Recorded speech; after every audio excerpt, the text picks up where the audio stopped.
O tema fim do mundo é um tema que nos assombra. Ele é muito temido pelas pessoas. Quando você fala fim do mundo, antigamente, para algumas pessoas era uma coisa tão distante, mas nós percebemos cada vez mais a Bíblia se cumprindo, os sinais, as evidências aparecendo, surgindo cada vez mais com muita intensidade, e nós ficamos então apreensivos. Algumas pessoas têm muito medo da eternidade. Essa é a verdade, a palavra de Deus nos mostra sobre isso, e eu aprendi com uma fala do pastor João Marcos, não sei se é aqui neste púlpito ou numa conversa que eu tive com ele lá no fórum, quando eu participei, quando ele se apresentou, ao ser perguntado o que ele fazia, ele disse que trabalhava para o fim do mundo, e eu experimentei essa situação na semana passada, quando eu estava em Palmas. Quando eu cheguei lá no hotel para me hospedar, o Mensageiros da Paz estava com atividade missionária na cidade, e eu então me alojei, e num dos momentos que eu estava no saguão do hotel, o rapaz me perguntou: você faz o quê? Eu disse assim: eu trabalho para o fim do mundo. E ele assim: como assim, você trabalha com bomba? Eu falei: não, pior que bomba, o seu efeito é devastador. E eu falei assim: pensa e daqui a pouco eu te dou a resposta. Aí eu saí para tomar um café, e ele ficou conversando com a menina na recepção, e quando eu voltei eu falei assim: você descobriu? Ele falou assim: eu não tenho a mínima ideia, e começou a me fazer perguntas sobre Israel, sobre o grupo terrorista Hamas, Ucrânia. Ele achou que eu trabalhava de fato com explosivos e alguma coisa, e que eu queria detonar Palmas e todo o estado do Tocantins, e ali eu estava então com esse objetivo. E aí eu falei assim com ele: olha, eu trabalho para Mateus 24:14. A Bíblia diz em Mateus 24:14 que quando o evangelho do reino for pregado em todo o mundo, então virá o fim. Aí ele: eu falei: então eu trabalho para o fim do mundo, porque eu prego o evangelho, e cada vez mais que eu prego o evangelho, eu estou antecipando, ou eu estou contribuindo com a vinda de Cristo, porque a Bíblia diz que este evangelho do reino será pregado em todas as nações. E nós estávamos pregando em muitos lugares ali, em Palmas, em Tocantinha também, Porto Nacional, quando estivemos lá no Lar Batista, e a palavra de Deus se cumpre cada vez mais, quando nós abrimos a Bíblia, expomos a palavra e alertamos as pessoas com relação ao fim do mundo.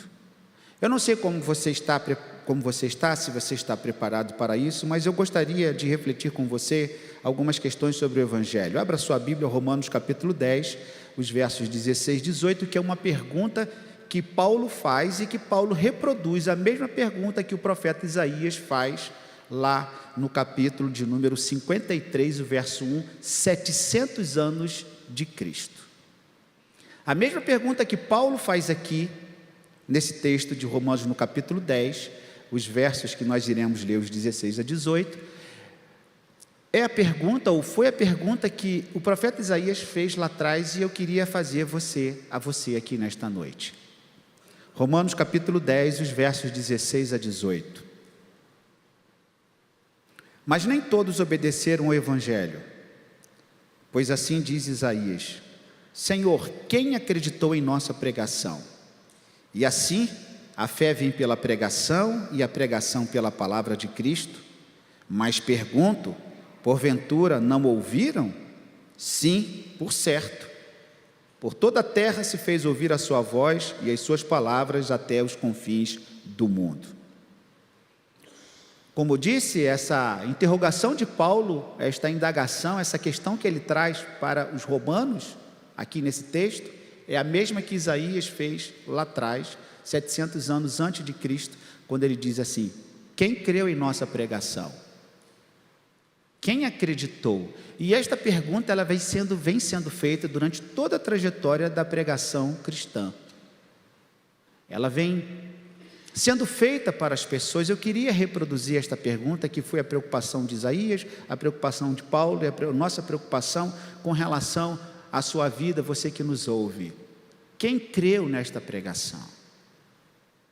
Quem aceitou a palavra do Evangelho? E Paulo tinha um desejo intenso no seu coração que as pessoas aceitassem a mensagem do Evangelho, que elas abrigassem esta palavra no coração, que elas moldassem a sua vida a partir dos preceitos da palavra de Deus, que elas recebessem a Cristo como seu Senhor e Salvador numa experiência única, numa experiência de vida, de transformação, mais do que uma religião, mais do que uma placa denominacional. Eu queria que você pensasse sobre isso. O que o Evangelho é para você? O Evangelho é mais que uma denominação, o Evangelho é mais do que uma identificação de uma placa, mais do que uma religião, é mais do que uma ideia. Eu queria expor nesta noite, através de alguns pontos para você, o que é o Evangelho, para que você se prepare caso Cristo venha. E Ele virá, não sabemos quando, mas você esteja seguro e você se ache preparado para encontrar-se com o Senhor. A primeira delas, e eu quero aqui apresentar a você, porque Paulo diz assim, ele faz a pergunta: quem creu, quem obedeceu ao Evangelho de Jesus Cristo?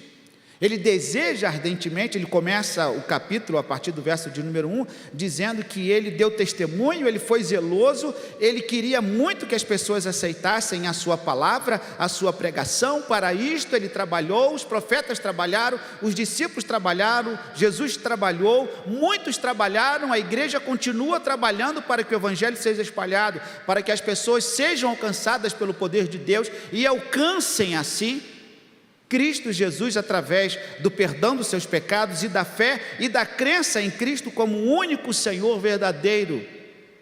E num tempo de muita relativização, em que a verdade não tem sido pregada como absoluta, numa sociedade que confunde verdade com mentira, numa sociedade que confunde a palavra de Deus com tantas outras coisas, mas a palavra de Deus tem o seu efeito em qualquer lugar do mundo, em qualquer criatura. Quando conversava com o guia budista, e eu contei isso aqui, mas não vou contar a mesma experiência, quando questionado a respeito da fé budista dele e com a fé cristã, no momento ele se enrolou e ele acabou no final da conversa confessando: eu também creio em Jesus, mas também creio em Buda. Mas vai chegar um momento e será necessário que você tome uma decisão, porque você não poderá transitar por dois caminhos.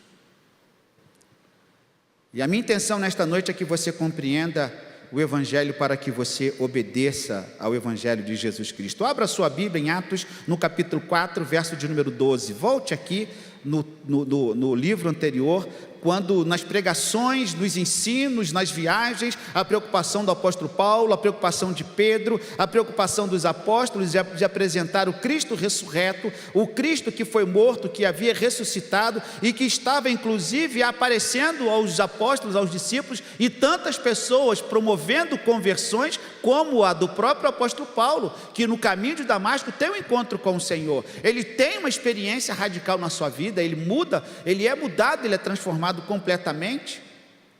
E Atos aqui no capítulo de número 4, o verso de número 12, nós temos aqui a respeito deste Evangelho: e não há salvação em nenhum outro, porque abaixo do céu não existe em nenhum outro nome dado entre os homens pelo qual importa que sejamos salvos.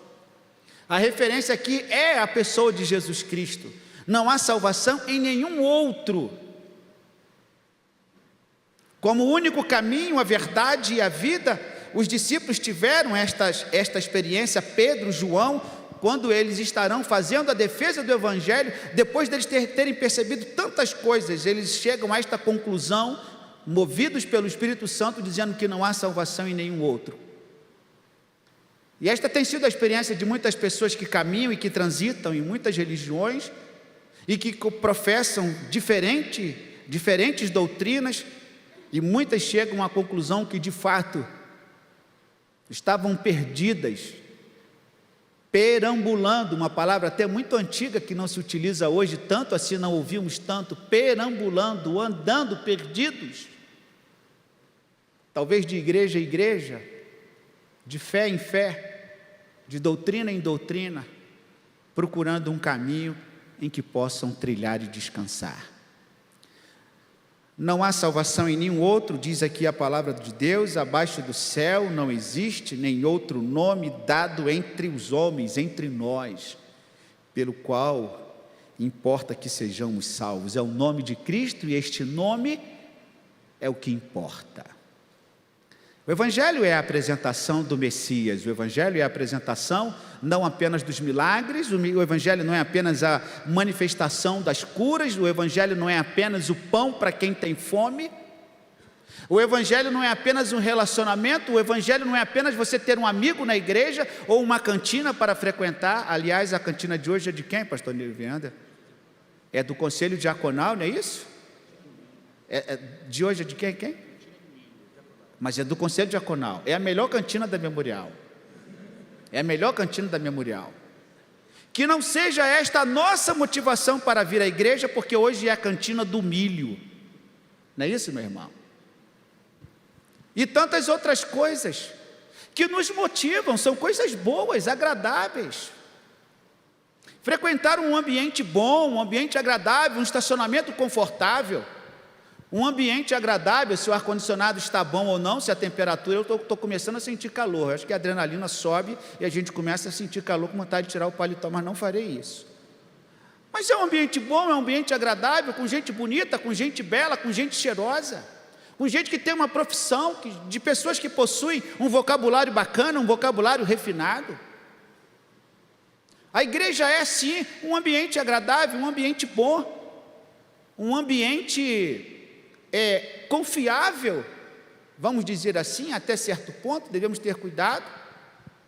Eu quero aproveitar a oportunidade aqui, falando de algo que aconteceu em uma das nossas reuniões de diretoria e de liderança da igreja, quando os irmãos vierem à frente para orar, cuidado com as bolsas que vocês deixam, porque algumas pessoas, principalmente algumas irmãs, elas vêm para a igreja e elas então vêm desprovidas e completamente desligadas, que muitas vezes o perigo pode estar entre nós, e elas vêm à oração aqui, se ajoelham, deixam a bolsa aberta, e pode ser que alguém, e disse um diácono aqui, que flagrou uma pessoa que iria retirar o celular de uma pessoa, e ele segurou a mão e falou assim: tudo bem, meu irmão, está precisando de alguma coisa, e aquela pessoa sumiu.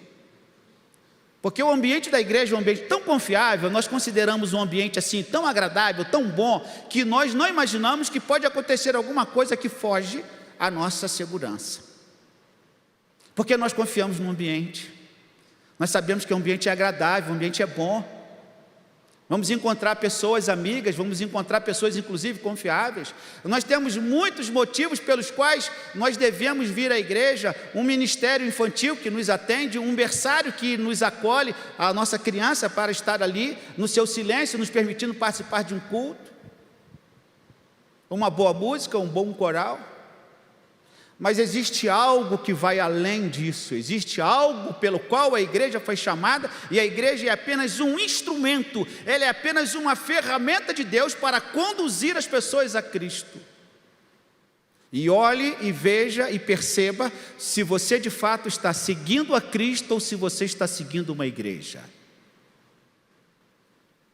O Evangelho aponta para Jesus Cristo, o Evangelho aponta para a salvação no Senhor, e este deve ser o nosso foco principal. Você está certo disso?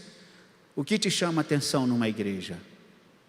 O fato de você estar diante do Senhor, em que você pode confessar os seus pecados, em que você pode ter um encontro com Ele, você pode refletir, você pode ser confrontado, você pode ouvir uma palavra, ou você pode instruir alguém, conforme a palavra da manhã, desta manhã. O que te motiva, o que te traz à igreja? A oportunidade de tirar aquele casaco bacana do teu armário, que há muito tempo você não usava, e que agora com este frio você vai desfilar com aquele longo, com aquele vestido, com aquela roupa bacana. O que te traz à igreja?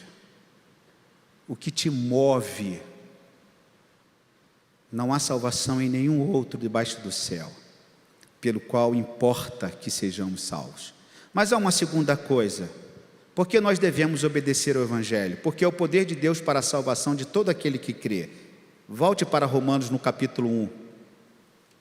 Eu utilizei esse texto lá na primeira igreja batista em Tocantins, lá no estado do Tocantins. Utilizei esse texto na minha pregação. Romanos capítulo de número 1, verso 17. Por que crer no Evangelho? Por que aceitar o Evangelho? Diz aqui o texto: não me envergonho do Evangelho, porque é o quê? Pode ler comigo, meu irmão, em voz alta? Porque é o poder de Deus, verso 16, perdão, Romanos 1,16, porque é o poder de Deus para a salvação de todo aquele que crê, primeiro do judeu e também do grego. A principal coisa que Jesus veio fazer nesta terra foi nos salvar dos nossos pecados. Diz aqui a palavra do Senhor, isto aqui é inconfundível. O Evangelho é o poder de Deus para a salvação, ainda que alguns entendam que o Evangelho seja para enriquecer, ainda que alguns entendam que o Evangelho seja para você participar de uma igreja e você arranjar um casamento. Glória a Deus se isso acontecer algum dia, venha e que talvez aconteça. Não perca a esperança. Mas o Evangelho ele não foge da sua fidelidade, da sua finalidade primeira, que é a salvação, que é o perdão dos pecados, que é o reconhecimento de que nós nada somos e nada podemos fazer sem a presença do Senhor, sem o Espírito Santo que nos convence dos nossos erros, dos nossos pecados, e que nos transforma, que nos muda, e que nos concede paz, porque o Evangelho tem este poder quando nós deixamos nos moldar por Ele, através da ação do Espírito Santo de Deus. Então o Evangelho é o poder de Deus, é a força de Deus. Então quando eu digo que eu estou contribuindo para o fim do mundo, e a pessoa diz assim, você veio trazer alguma bomba, você trabalha com bomba, com dinamite, com explosivo? Sim, porque o Evangelho tem este poder. O Evangelho tem este poder, muito mais do que uma bomba. Até a própria palavra que está nesse sentido, né? Dynamis, no grego, que é poder, que é exatamente uma ação forte, contundente, avassaladora, que é a presença do Espírito Santo. Quantos avivamentos nós lemos na história em que a função, a presença, a ação do Espírito Santo promovendo conversões, promovendo a transformação, mudança na vida de tantas pessoas, porque o Espírito Santo ele muda. O Evangelho é o poder de Deus para a salvação de todo aquele que crê, primeiro do judeu e também do grego, e ele vai falar então que é para a salvação de todo aquele que crê. Mas o Evangelho não é apenas isto. Veja comigo também que o Evangelho é a boa nova e a boa notícia, está lá em Lucas, no capítulo de número 2, verso 10. Como nós lemos esse texto no tempo de Natal? Lucas capítulo 2, verso de número 10. Esse texto, irmãos, para mim é um dos textos mais alegres da Bíblia. Como eu gosto desse texto. Eu fico imaginando aquela cena, toda vez que nós nos aproximamos do Natal e nós percebemos esta narrativa, esta presença do Senhor anunciando o Evangelho. Lucas no capítulo de número 2, quando os anjos, os pastores são tocados e são movidos e são influenciados pelo divino no momento em que o menino há de nascer.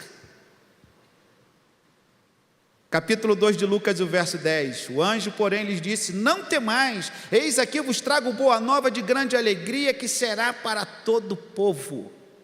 O Evangelho é a manifestação de alegria para todo o povo. Quando aqui nesse texto os anjos anunciam a boa nova, ele está dizendo assim, essa boa nova é alegria, porque o povo que andava em trevas viu uma grande luz. Quanta tristeza nós estamos percebendo no coração das pessoas. O nosso mundo anda triste, irmão. O nosso mundo anda muito sem esperança. E quando eu digo mundo, eu não estou falando lá fora apenas também, né? O cosmos, essa sociedade, essa reunião dos elementos que compõem este planeta, não é apenas isto não. Eu estou falando aqui do nosso mundo, aqui dentro, ó. O nosso mundo anda muito triste. Talvez nós estejamos focando na coisa errada. Talvez nós estejamos focando em nós, em nossos problemas, em nossas imperfeições. Hoje de manhã uma pessoa comentando comigo falou assim: pastor, como a sua pastoral hoje fez bem ao meu coração. Uma pessoa veio comentar comigo a respeito dessa pastoral. Ela diz assim: como nós precisamos perdoar a nós mesmos, como nós precisamos oferecer graça a cada um de nós mesmos, porque muitas vezes Deus nos perdoa, mas nós não nos perdoamos, nós continuamos vivendo aquela luta com o nosso erro, com o nosso pecado, quando Deus já perdoou, porque eu já confessei, eu já deixei, eu já abandonei, mas eu ainda me culpo. Ofereça graça ao seu coração, meu irmão, minha irmã. As coisas velhas já passaram, eis que tudo se fez novo. O porquê andar encharcado na tristeza, no desânimo?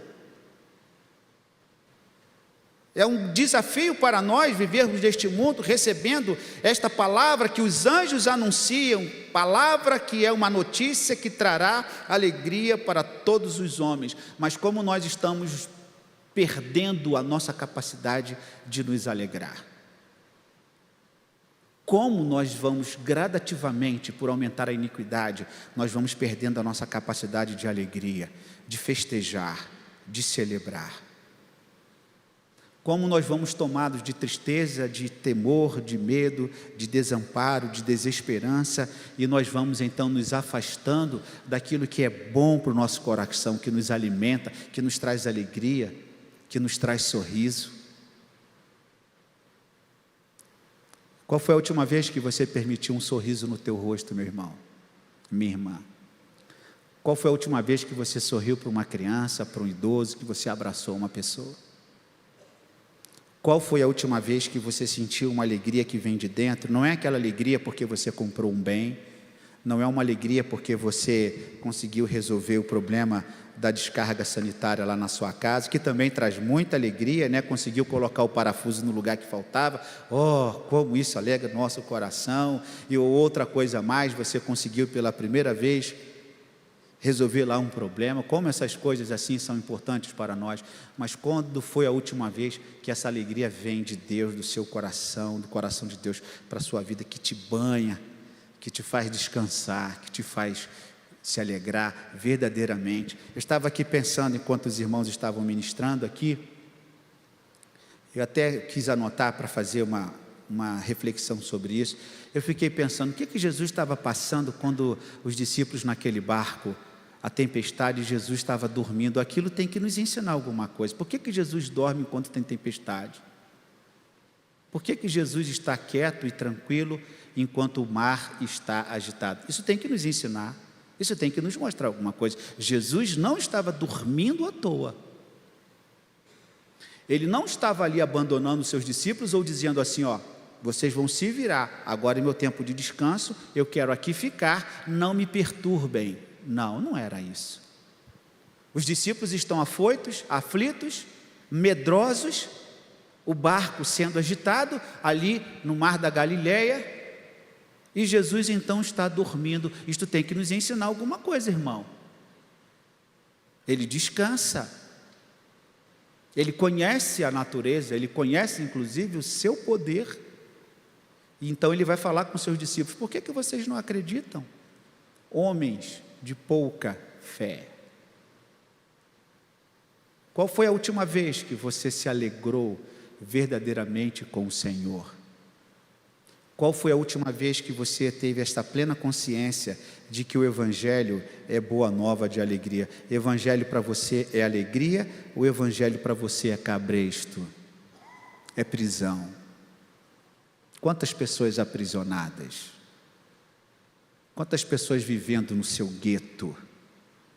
Quantas pessoas que não descobriram esse poder que está no Evangelho? As circunstâncias podem não ser favoráveis, como Jesus naquele barco, e os problemas acontecem, e muitos problemas acontecem, e todos nós temos os nossos problemas. Não pense você que nós que pregamos não temos problemas problemas. Mas nós temos que ser coerentes com a palavra que nós pregamos, de acreditar naquilo que nós pregamos. Nós precisamos crer naquilo que nós pregamos, naquilo que nós vivemos. O Evangelho, eu gosto muito desse texto. Não temais, eis aqui vos trago boa nova de alegria, que será para todo o povo. Porque na cidade de Davi o Salvador que é Cristo, o Senhor, nasceu. Tem música de Natal aí para a gente cantar, irmão? Pode improvisar aí? Não, brincadeira, fica calmo. Mas a vontade que a gente tem é de cantar. Porque hoje na cidade de Davi nasceu, que texto maravilhoso, o Salvador que é Cristo, Senhor. Amém, meu irmão? Creia no Evangelho. Creia no Senhor Jesus Cristo e serás salvo, tu e a tua casa. Mas não para por aí.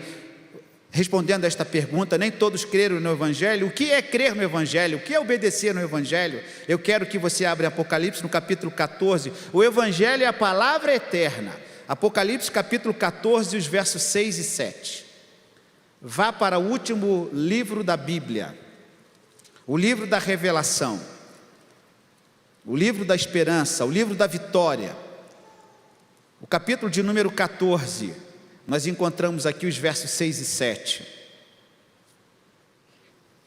Vi outro anjo voando pelo meio do céu, tendo o que, meus irmãos? No Evangelho eterno para quê? Para pregar, diz aqui o texto, para pregar aos que se assentam sobre a terra e a cada nação, tribo, língua e povo, dizendo em grande voz: temei a Deus e dai-lhe glória, pois é chegada a hora do seu juízo, e adorai aquele que fez o céu e a terra e o mar e as fontes das águas. Meus irmãos, eu fiquei impressionado, graças a Deus, porque ainda conseguimos nos impressionar com algumas coisas. Quando o Mensageiro da Paz chegou na sexta-feira lá, naquela aldeia dos irmãos, denominado Xerente, em que os 2 micro-ônibus pararam para que o povo descesse, na escola onde seria a programação do Mensageiros da Paz. Irmãos, uma escola superlotada, muita gente da aldeia ali para ouvir a palavra de Deus, crianças, jovens, adolescentes, idosos, os anciãos.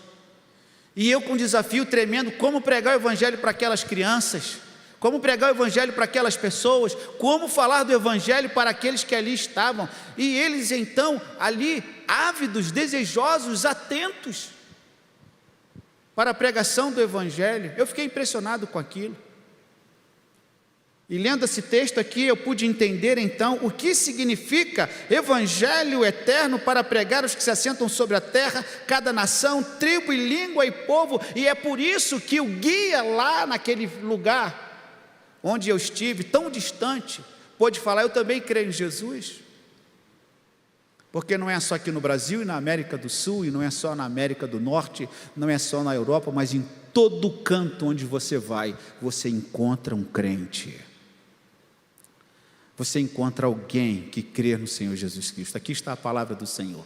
Toda tribo, língua e nação. Este Evangelho é o Evangelho eterno.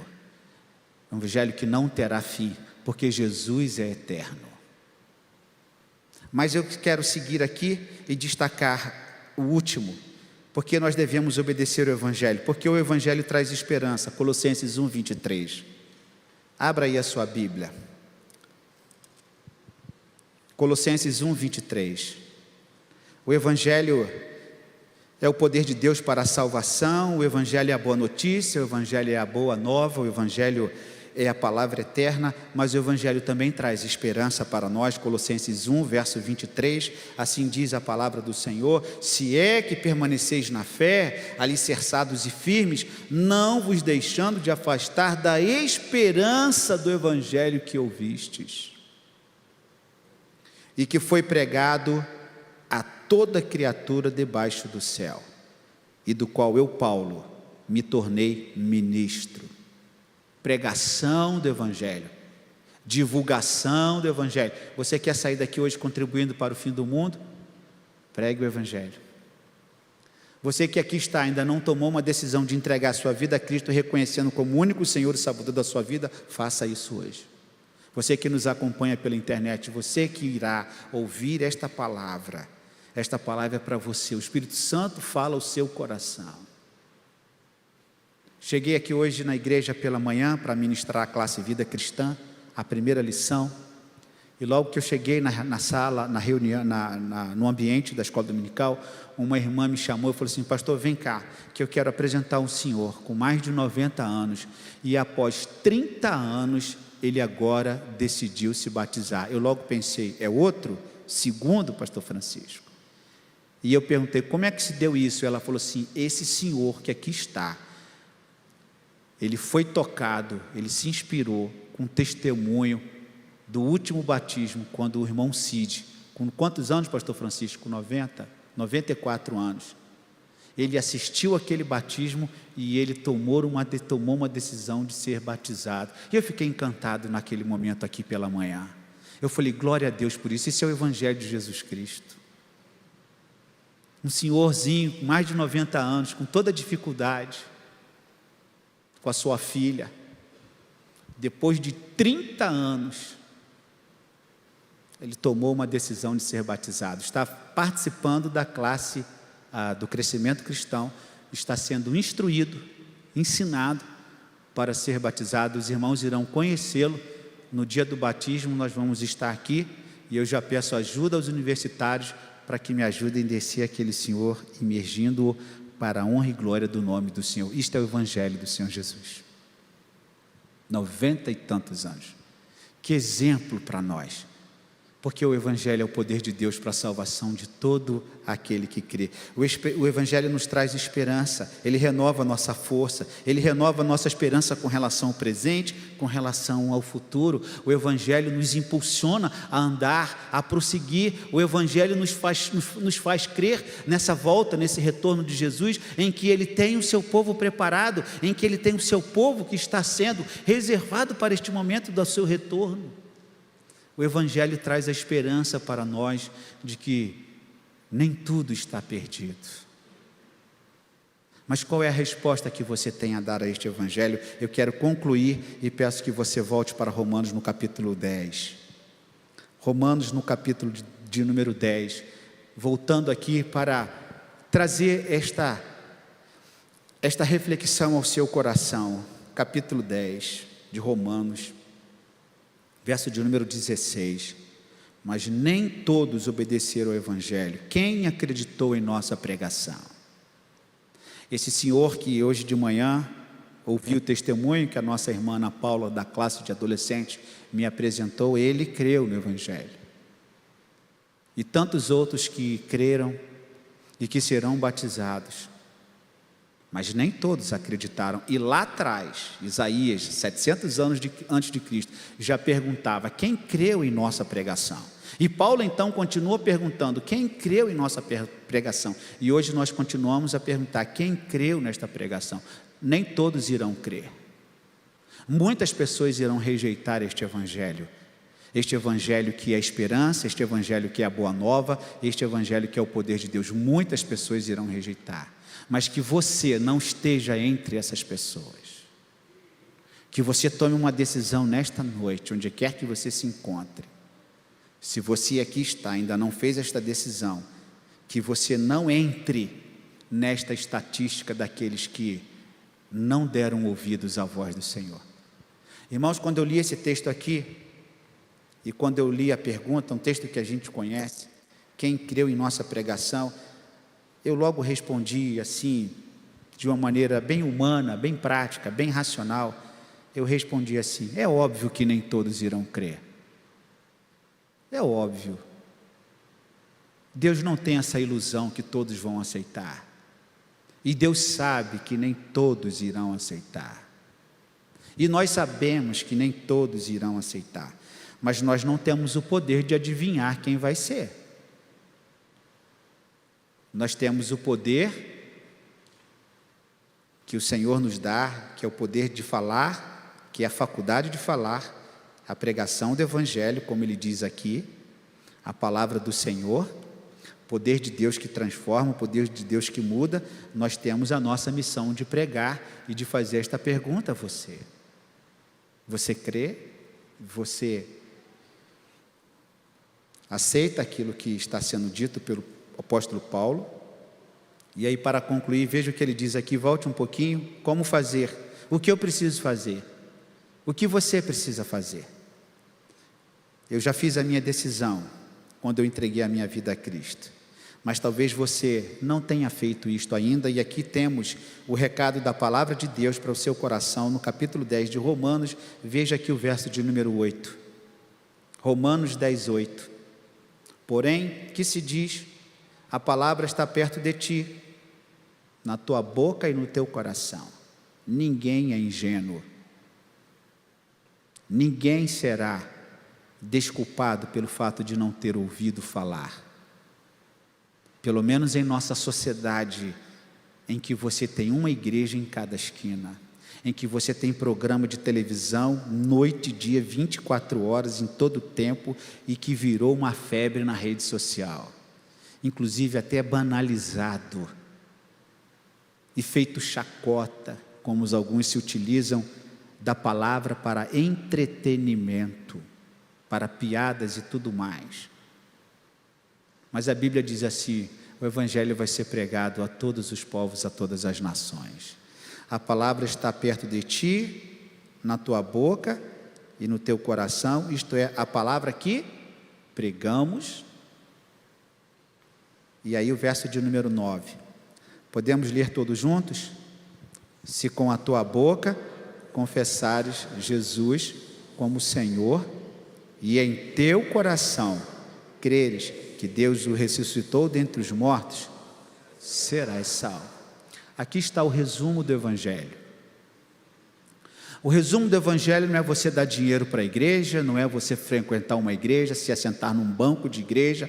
O resumo do Evangelho não é você fazer caridade. O resumo do Evangelho não é você se sentir bem o tempo todo energizado. Não é isso. O resumo do Evangelho está aqui. Se você, conforme diz a palavra do Senhor, com a tua boca confesse Jesus Cristo como Senhor, Ele é único, não há outro caminho, não há outro nome, não há outro lugar ou outra crença que irei me envolver, porque eu reconheço que Ele é o único caminho, Ele é a solução para os meus pecados, Ele é a solução para a vida eterna, Ele é a solução para o meu abandono, o meu distanciamento, e Ele se reconcilia, Ele me dá a oportunidade deste reconciliamento, desta reconciliação. Ele é o Senhor, e em teu coração creres que Deus o ressuscitou dentre os mortos, serás salvo. Você já fez esta decisão? Você que está aqui, você que nos acompanha pela internet, quem sabe você até compartilha esta mensagem com alguém. Eu queria que a nossa irmã tocasse uma música, que eu queria dar uma oportunidade para você nesta noite, de você fazer esta reflexão. Quem creu na pregação? Quem creu nesta mensagem? Esta pergunta que vem sendo feita porque Deus dá a oportunidade, porque Deus tem todo o interesse, Deus tem todo o desejo, Deus tem todo o seu amor para conosco, diz a palavra do Senhor, e foi por isso que Ele enviou Jesus Cristo naquela cruz para morrer por mim e morrer por você, mas você precisa confessá-lo como Senhor e Salvador de sua vida. Talvez você tenha sido um religioso durante muito tempo, talvez você esteja frequentando uma igreja, mas talvez você nunca tenha ouvido falar que você precisa de Jesus Cristo no teu coração, e você precisa aceitar esta verdade como a verdade eterna, a verdade que liberta, a boa notícia de salvação para todo aquele que crê. Você que aqui veio, talvez todos aqui sejam crentes, talvez todos aqui já tenham tomado esta decisão, mas pode ser que alguém não tenha feito esta decisão publicamente.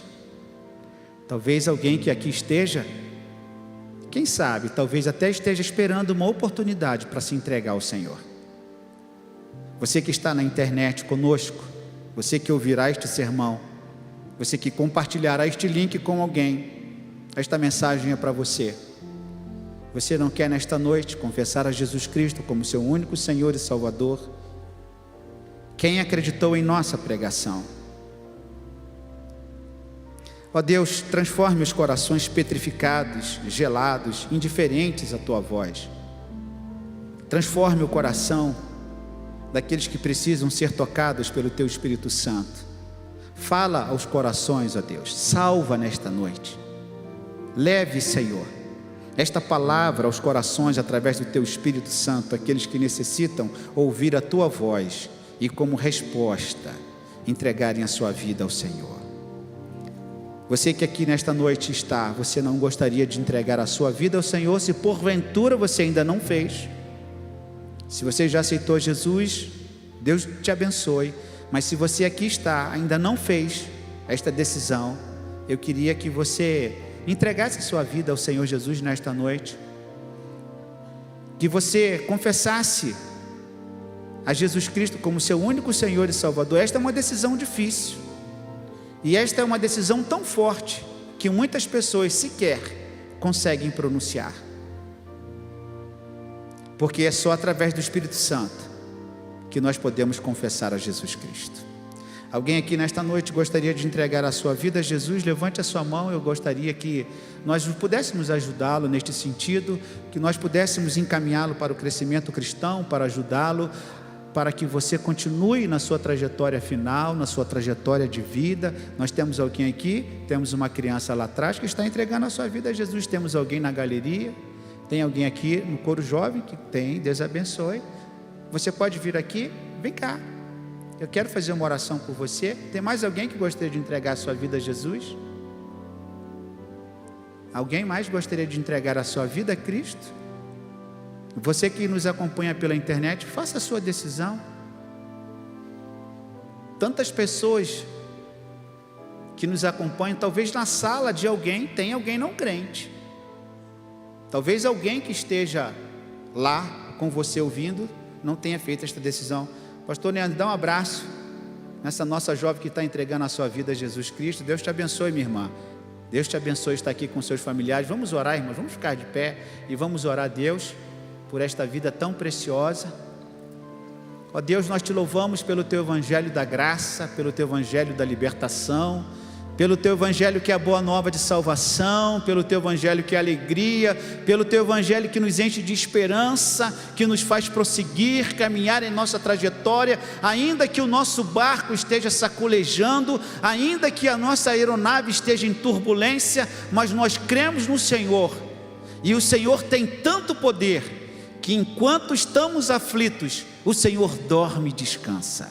Pai, louvado seja o teu nome. Obrigado por esta vida tão preciosa, que nesta noite confirma a sua decisão, aceitando a Cristo. Ó Deus, instrua, Pai, através do teu Espírito Santo, e conceda, ó Deus, graça e favor, para que a sua fé seja robustecida, seja firmada, para que o seu testemunho seja fortalecido, ó Deus, e que ela aprenda cada vez mais da fé, e ela se torne, ó Deus, a filha, ó Deus, do Senhor, preparada, alimentada, alicerçada para ganhar outras pessoas e para também testemunhar do teu evangelho, que é salvação. Pai, esteja com ela no seu preparo para o seu batismo, na sua trajetória cristã, aqui nesta igreja e em qualquer lugar. E se porventura também, ó Deus, alguém na internet está fazendo esta decisão, que a bênção do Senhor alcance esta vida, este lar, e aqueles que irão ouvir através, ó Deus, do compartilhamento, que o Senhor também esteja abençoando estas vidas. Por isso nós cremos e nós te pedimos, ó Pai, e nós fazemos isto em nome de Jesus. Amém. Amém, meus irmãos, podem sentar. Deus te abençoe, minha irmã.